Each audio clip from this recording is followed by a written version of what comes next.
Hey guys, it's Chad. Hope you're having a good Friday. Wanted to do a quick tutorial video for y'all so that you could better understand how to put the information into the spreadsheet for RTI purposes. So what we have here is I've downloaded the spreadsheet that Lori created, and I've gone ahead and put myself in here, and you can see the grades here. And then across the bottom you see she's created several different tabs, and you can see I have quite the colorful classroom here.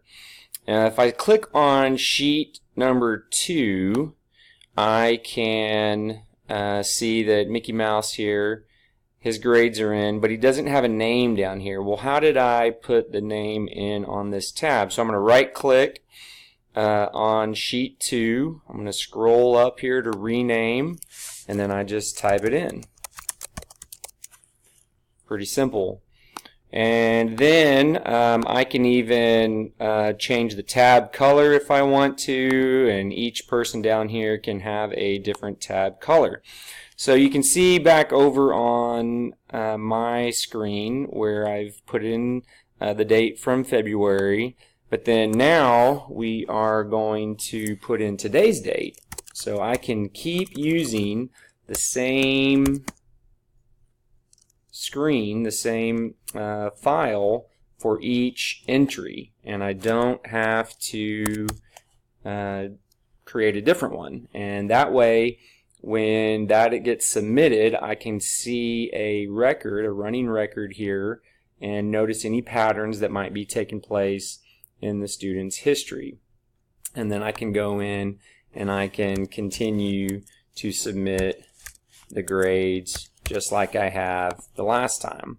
So once I get done, I'm going to come up here to File, and I am going to, here we go, going to click File, I'm going to click Save. It's going to save it for me. So then I'm going to come out of here. I'm going to go over to Schoology. I'm going to make sure I'm in the Nolanville Elementary School. I'm going to click on RTI. And then I can click on my date, RTI data sheets for March 2nd.